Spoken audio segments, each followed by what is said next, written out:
पौगंडावस्था काय आहेत हे अगोदर आपल्याला समजून घेणं गरजेचं आहे.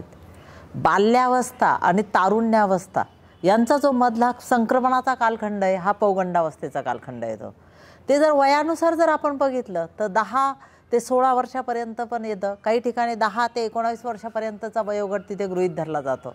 मग या वयामध्ये काय बदल मुलांमध्ये होत असतात आणि त्याच्यासाठी योग कसा उपयुक्त आहे या गोष्टीबद्दल आपण आज जाणून घेणार आहोत. तर या वयामध्ये मुलांमध्ये शारीरिक बदल, मुलं मुली यांच्यामध्ये शारीरिक बदल होतात, मानसिक बदल होतात, भावनात्मक बदल होतात आणि या सगळ्यांचा परिणाम त्यांचा शरीरावर होत असतो, त्यांच्या वर्तन प्रक्रियेवर होत असतो. आणि मग आपल्याला वाटतं की ह्या वयातील मुलं जे आहेत ती आता आपलं स्वतःच्याच मनाने काही गोष्टी करायला लागलेले आहेत. यांना एक तर प्रश्न पण भरपूर पडतात, त्याच्यामुळे ते सारखे प्रश्न पण विचारू शकतात आणि अशा वेळेस आपला गैरसमज निर्माण होऊ शकतो. विशेषतः शिक्षकांचा गैरसमज निर्माण होऊ शकतो, पालकांचा गैरसमज निर्माण होऊ शकतो. पण हे त्यांच्या शारीरिक बदलांमुळे होत असतं. पण याचा आपण चांगला पण उपयोग करून घेऊ शकतो किंवा या वयामध्ये जर त्यांना चांगला संस्कार प्राप्त झाला नाही, म्हणजे त्यांना जर व्यवस्थितपणे मोल्ड केलं गेलं नाही तर त्यांचं नुकसान पण होऊ शकतं. हा सगळा बदल जो आहे तो त्यांच्या अंतःस्रावी ग्रंथींमध्ये जे स्टिम्युलेशन वाढतं त्याच्यामध्ये होत असतो. या वयामध्ये मुलांचं जे म्हणजे मेंदूकडून येणाऱ्या अधश्वेतकाकडून जो संदेश असतो तो पोषग्रंथींना प्राप्त होतो, उत्तेजित होतात त्या आणि त्याच्यामुळे अंतःस्रावी ग्रंथींवर ते परिणाम होत असतात. मग याच्यामध्ये शारीरिक बदल काय होतं की त्यांची उंची झपाट्याने वाढून जाते. त्याचबरोबर त्यांचं जे अवयव तुमचे रिप्रोडक्शन सिस्टीममध्ये येतात त्यांचं वाढ होत असते. अंतःस्रावी ग्रंथींचं जे स्टिम्युलेशन होतं त्याच्यामुळे त्यांच्या वर्तनामध्ये आपल्याला बदल जाणवतो. ही मुलं आपल्याला आक्रस्ताळेपणाची वाटतात. भावनिक बदल झाल्यामुळे अजून काय होतं तर या मुलांमध्ये आपल्याला समजून घ्या की ते आपलं ऐकत नाही असं वाटतं, कारण की त्यांना नियम, आईवडिलांचेही नियम चालत नाही आणि शिक्षकांचे नियम चालत नाही. ते नियम मोडण्याकडे त्यांचा कल असतो. यांनाही आपण व्यवस्थितपणे हँडल करू शकतो योगाच्या माध्यमातून. त्याचबरोबर भावनिक बदलामध्ये त्यांच्याकडे गोंधळ असतो की आत्तापर्यंत ते अगदी बाल्यावस्थेमध्ये असतात आणि अचानक हे शरीराचे बदल व्हायला लागतात आणि त्यांच्या मनामध्येच एक संभ्रमावस्था असते, गोंधळाची अवस्था असते आणि या गोंधळलेल्या अवस्थेमध्ये त्यांना आपल्याला व्यवस्थितपणे हँडल करणं गरजेचं आहे. या वयामध्ये त्यांच्यामधली साहसी प्रवृत्ती वाढते. त्यांना नवीन नवीन शिकायचं आहे, जगाची ओळख करून घ्यायचं आहे, स्वतःचं स्थान निर्माण करायचं आहे आणि हे स्थान निर्माण करत असताना आणि त्यांना जी साधनं प्राप्त होतात, जी खूप जाणून घ्यायचं असतं, त्याच्यामुळे ते वर्तमानपत्र असू द्यात, पुस्तकं असू द्यात, त्याचबरोबर आपलं आज सोशल मीडियाची किती साधनं उपलब्ध आहेत, इंटरनेटचा वापर आहेत, व्हॉट्सॲप आहेत.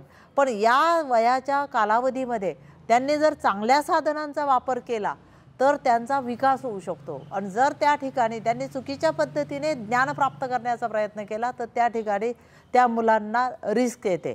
मग या वयामध्ये एक प्रकारचं ॲग्रेसिव्ह नेचर वाढायला लागतं आणि मग त्याच्यामुळे लवकर भांडणं होतं. ज्यावेळेस त्यांच्या तत्वांच्या विरोधात कोणी काही गोष्टी करतं तर त्यावेळेस लगेच भांडणं होतात. समजून घेणं तितकं जमत नाही त्या वयामध्ये त्यांची, कारण की ही संक्रमण अवस्था आहे.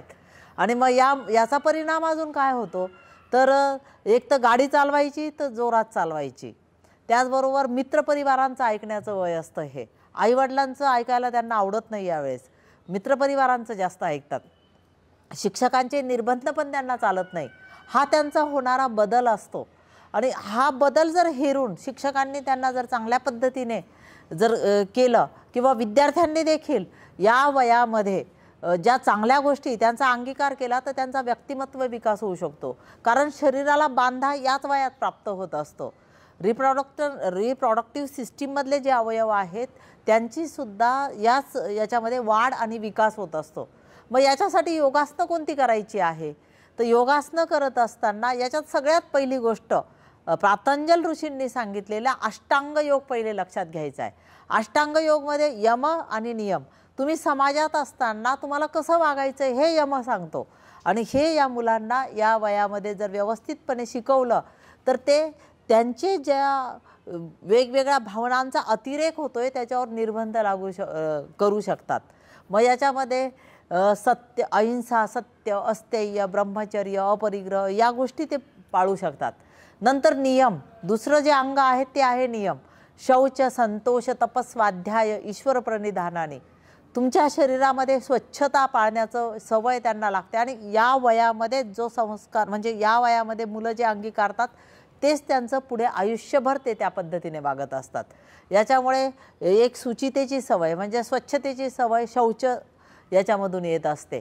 मग ती शरीराची अंतर्गत स्वच्छता असू द्यात किंवा बाह्य स्वच्छता असू दे, व या पद्धतीने त्यांचं होतं.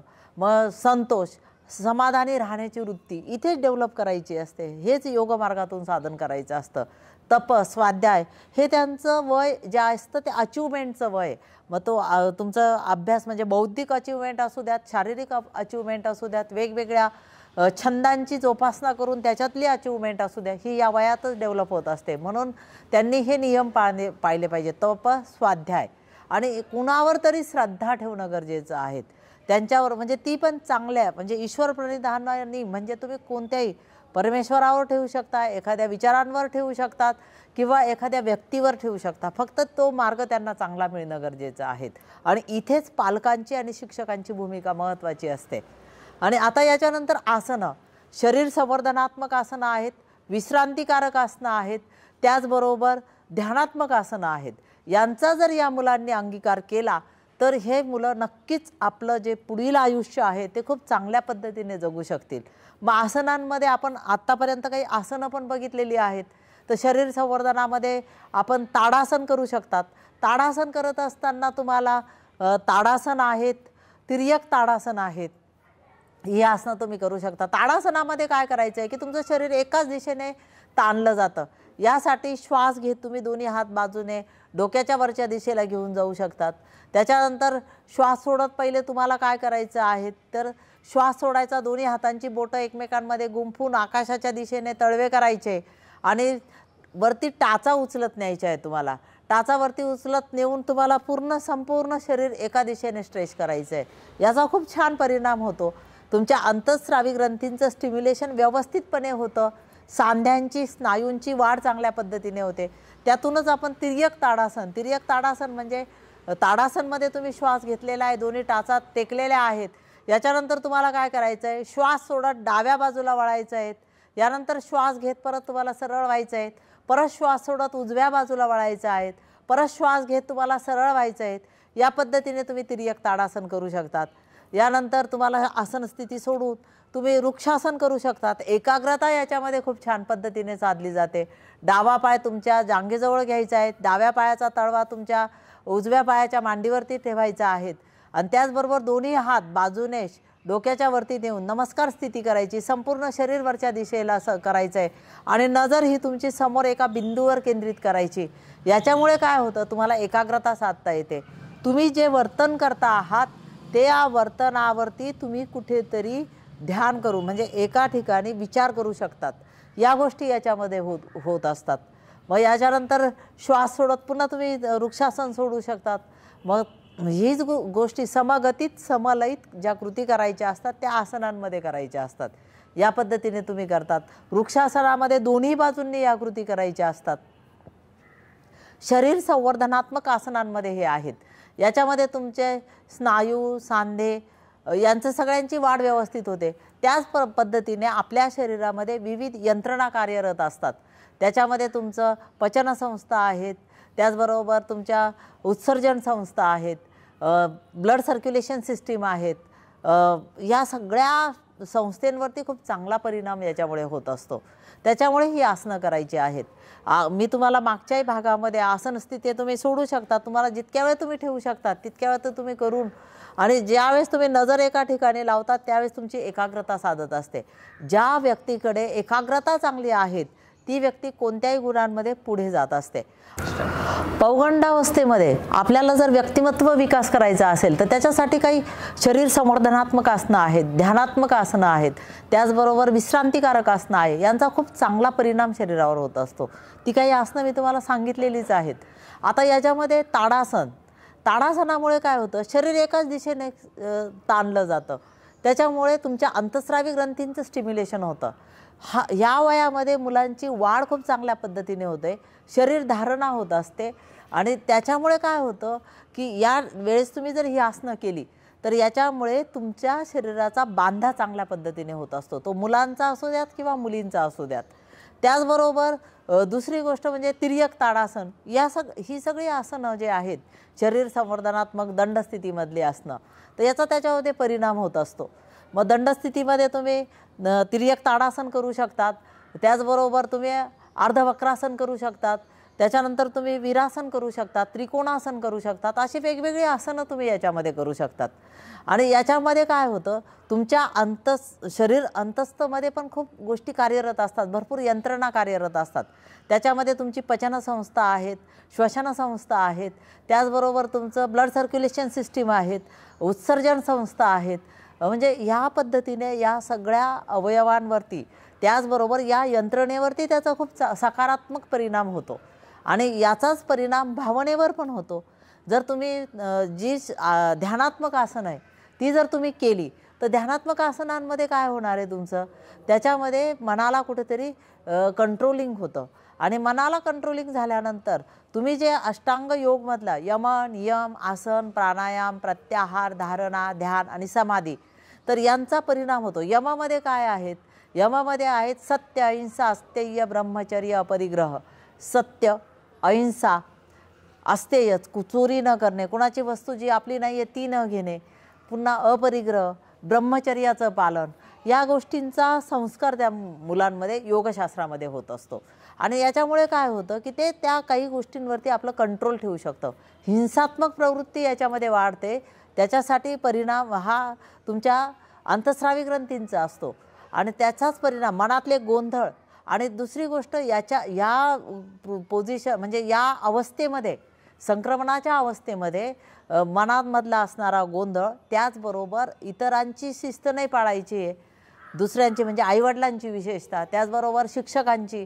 आणि मग यामध्ये काय होतं की स्वतःच्या मनाने काही गोष्टी करायला, एक तर हे लहान पण नसतात आणि खूप मोठे पण झालेले नसतात, पण यांना मोठं व्हायचं आहे, यांना समाजाला जाणून घ्यायचं आहे. आणि त्याच्यामध्ये तुम्ही जर त्यांना चांगल्या पद्धतीचा या अष्टांग योगामधला जर संस्कार केला तर हे चांगल्या पद्धतीने निकोप वाढ त्यांची होऊ शकते. नियम हे स्वतःसाठी आहे की तुम्ही सकाळी उठल्यापासून रात्री झोपेपर्यंत कोणते नियम पाळले पाहिजे. शौच, संतोष, तप, स्वाध्याय, ईश्वर प्रणिधानाने कोणावर तरी विश्वास ठेवून तुम्ही स्वतःला डेव्हलप केलं पाहिजे. नंतरचं येतात आसनं. आसनांमध्ये तर मी तुम्हाला सांगितले बैठक स्थितीतले आसनं आहे, शयन स्थितीतील आसनं आहेत, दंडस्थितीमधले आसनं आहेत, विपरीत शयनस्थितीमध्ये आसनं आहे. ही सगळ्या आसनांचा परिणाम त्याच्यावरती होत असतो. आणि त्याचबरोबर या वयामध्ये भावनात्मक जे बदल होत असतात त्याच्यामुळे एकदम टोकाची भूमिका घेण्याची वृत्ती या मुलांमध्ये निर्माण होतं. जर मनासारखं काही झालं, सगळं त्यांना त्यांच्या मनाप्रमाणे व्हायला पाहिजे असतं, मनासारखं नाही झालं तर लगेच आत्महत्या करणाऱ्यांचं प्रमाण पण यांच्यामध्ये वाढून जातं. आणि हा बदल ही जी अवस्था असते ती काही कालावधी पर्यंत असते. त्या कालावधीला जर तुम्ही कंट्रोल योगाच्या माध्यमातून केलं तर हे जे दोष आहेत ते राहणार नाही, एकाग्रता साधता येईल, काय योग्य आहेत काय अयोग्य आहेत यांचा चॉईस त्यांना त्याच्यामधून कळेल. ही एक गोष्ट आहे. कुमारी माताचे जे प्रश्न आहेत ते पण या वयात जास्त निर्माण होतात, कारण की तुमचं शरीरामध्ये होणाऱ्या बदलांचा म्हणजे लैंगिक बदल जे होत असतात त्याचा तुमच्या लैंगिक अवयवांवर परिणाम होत असतो. आणि जे माहिती नाही ते चुकीच्या पद्धतीने सोशल मीडियातून कुठून तरी ते माहिती करून घेतलं जातं आणि ते आकर्षण एक वाढत असतं या वयामध्ये आणि त्याचे दुष्परिणाम हे होत असतात. जर तुम्ही माइंड कंट्रोल जर योगाच्या माध्यमातून जर केलं तर या समस्या त्या ठिकाणी निर्माण होणार नाहीत. आणि उलट याच्याच उलट योगाच्या माध्यमातून म्हणजे तुम्ही प्राणायाम केले, काही शुद्धिक्रिया केल्यात, ध्यान केलं तर याच्या उलटच या मुलांमध्ये बदल आपल्याला दिसू शकतो. कारण की यांना समाजामध्ये स्वतःचं अस्तित्व निर्माण करायचं आहे, स्वतःचं महत्त्व पण वाढवून द्यायचं आहे. स्वतःच्या बाबतीत हे मुलं जागृत होतात की त्यांना त्यांचं स्वतःचं वर्चस्वही पाहिजे. हे चांगल्या गोष्टींनी पण होऊ शकतं, चांगल्या गोष्टींनीच होऊ शकतं, हे त्यांना योगाच्या माध्यमातून कळत असतं. आणि याच्यासाठी योग हा पौगंडावस्थेतील मुलांसाठी खूप उपयुक्त आहेत. याच्यामध्ये या मुलांमध्ये गाडी चालवायची तर खूप जोरात चालवायची, अपघातांचं प्रमाण पौगंडावस्थेतल्या मुलांमध्ये जास्त वाढतं, जसं कुमारी मातांचं प्रमाण याच्यामध्ये आहेत आत्महत्येचं प्रमाण या वयातल्या मुलांमध्ये आहेत. तर ह्या ज्या सगळ्या गोष्टी घडत आहे, तर या ज्या विरोधक म्हणजे ज्या गोष्टी नकारात्मक आहे त्याचं सकारात्मकतेमध्ये रूपांतर करू शकतो. नेतृत्व गुण या वयामध्ये विकसित होत असतात. ते योगाच्या माध्यमातून आपण करू शकतो. त्याचबरोबर या वयामध्ये मुलांमध्ये ज्या गोष्टी ते अंगीकारतात ते पुढे लाईफ लाँग चालत असतं. याच्यामध्ये तुमचं ग्रॉस्पिंग पॉवर पण चांगली वाढलेली असते, त्याचाही चांगला परिणाम याच्यामध्ये होत असतो. म्हणजे या पद्धतीने आपण पौगंडावस्थेमध्ये केलेली विविध आसनं, मग ध्यानात्मक आसनांमध्ये तुम्ही काय करू शकतात, तर ध्यानात्मक आसनांमध्ये सगळ्यात पहिली गोष्ट म्हणजे तर तुम्ही ओंकार करू शकतात. ओंकार करू शकतात. त्याचबरोबर तुम्हाला वेगवेगळे म्हणजे स्वस्तिकासन आहेत, वज्रासन आहेत, पद्मासन आहेत. या आसनांमध्ये तुम्ही स्वतःला डेव्हलप करू शकतात. आणि त्याचबरोबर तुम्हाला काही शुद्धिक्रिया आहेत, कपालभाती करू शकतात, अनुलोम विलोम करू शकतात. त्याचबरोबर उज्जाई प्राणायाम आहेत. त्याचबरोबर तुमच्याकडे म्हणजे वेगवेगळे म्हणजे तुम्ही भ्रामरी करू शकता. भ्रामरी प्राणायाम तर या मुलांसाठी खूप उपयुक्त आहे. जी स्पंदनं शरीरामध्ये निर्माण होतात त्या स्पंदनांमुळे अंतःस्रावी ग्रंथींवर खूप सकारात्मक परिणाम होतो आणि त्यांचं श्रवण हे नियंत्रित होतं आणि याचा मनावर पण खूप चांगला परिणाम होत असतो. म्हणजे या पद्धतीने आणि पौगंडावस्थेवरती याचा चांगला परिणाम होतो. त्याचबरोबर विश्रांतिकारक आसनं आहेत की शवासन आहेत, मकरासन आहेत. याच्यामधून आपण शरीराला रिलॅक्स करू शकतो. म्हणजे ते शरीर पुन्हा तुम्हाला वेगवेगळ्या कामांसाठी आपण उपयोगात आणू शकतो. या वयातल्या मुलांना जर ते आपल्याला सारखी प्रश्न विचारत असतील तर त्या ठिकाणी ते आपला अपमान करण्यासाठी प्रश्न विचारत नाही हे जाणून घ्या. त्यांच्या मनामध्ये अनेक शंका असतात, गोंधळ असतात, त्याच्यासाठी ते प्रश्न विचारतात हे पण जाणून घ्या.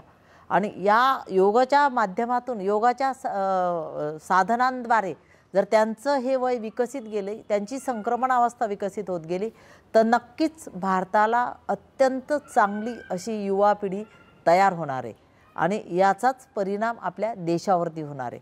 धन्यवाद.